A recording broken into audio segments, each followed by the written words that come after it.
বেকারির কেক নিতে যারা অভ্যস্ত ওদের কাছে হোম বেকিং এর কেকটা না নেওয়াই ভালো। আপনারা আমার কথার সাথে একমত কিনা জানি না, তবে এই কথাটা বলার পিছনে অনেক রিজন আছে। কথাটা বা যে কাজটা আমি খুব একটা ফেস করি নাই আমার বেকিং লাইফে এত বছরও, কিন্তু এটা আমি যখন প্রথমবারের মতো ফেস করি আমি আসলে ওই মানুষটাকে কিছু বলতেও পারি না। আমার পেজের কিন্তু একটা ভালোই রুলস আছে যে আমার কেকের মধ্যে কোনো প্রবলেম হলে বা আপনার কাছে যদি আমার কেক ভালো না লাগে, কোনো সমস্যা ফেস করেন, সেক্ষেত্রে কিন্তু আমি ফুল টাকা রিফান্ড করে দিব।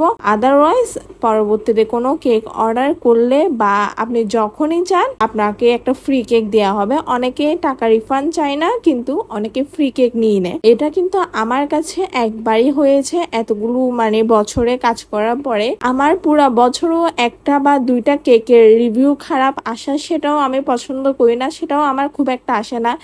পুরা মাসে তো আসেই না, পুরা বছরও যদি একটা আসে সেটার জন্য আমার অনেক বেশি মন খারাপ হয়ে যায়। যেমন এই কেকটার কথাই বলি, এই কেকটা যিনি নিয়েছে ওনার কাছে কেকটাও পছন্দ হয়নি এবং ওনার কাছে ওয়েটও মনে হয়েছে আমি কম ওয়েট দিয়েছি। তো সেক্ষেত্রে আমার ভুল যেটা প্রথমত একটাই ছিল, সেটা হচ্ছে আমি ওয়েটটা মেপে ছবি তুলে রাখিনি, যার কারণে গিয়ে আমি আসলে ওনাকে কোনো প্রুফও দিতে পারিনি। কিন্তু আমি জানি যে এখানে ওয়েট কোনো কম ছিল না।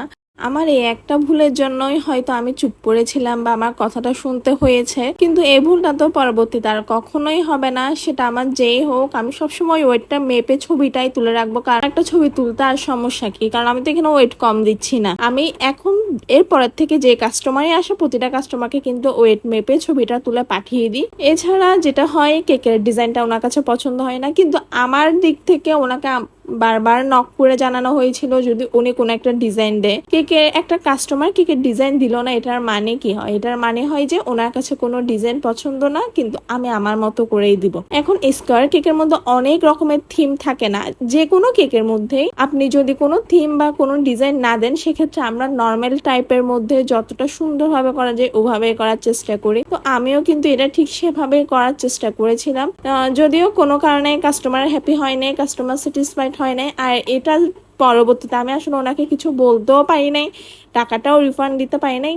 যেটা সব থেকে বেশি খারাপ লাগে, ওনার কথাগুলো আমার রীতিমতো এখনো মাথায় ঘুরলো যে উনি আমাকে ঠিক কিভাবে কেন কথা বলেছে। ওনার থেকে তো আমি চেয়েছিলাম ডিজাইন, বা ওনার ভালো না লাগলে উনি কেকটা রিফান্ড করে দিত বা বলে দিত যে কেকটা নিয়ে যাও বা কোনো একটা ব্যবস্থা করো। যাই হোক, এটা কিন্তু একটা 3 পাউন্ডের কেক ছিল। আপনারা জানাবেন আসলে কেকটা আপনাদের কাছে কেমন লেগেছে, বা আপনাদের থেকে কি এতটুকু সাইজ দেখে মনে হচ্ছে এটা 3 পাউন্ড বা এর কম।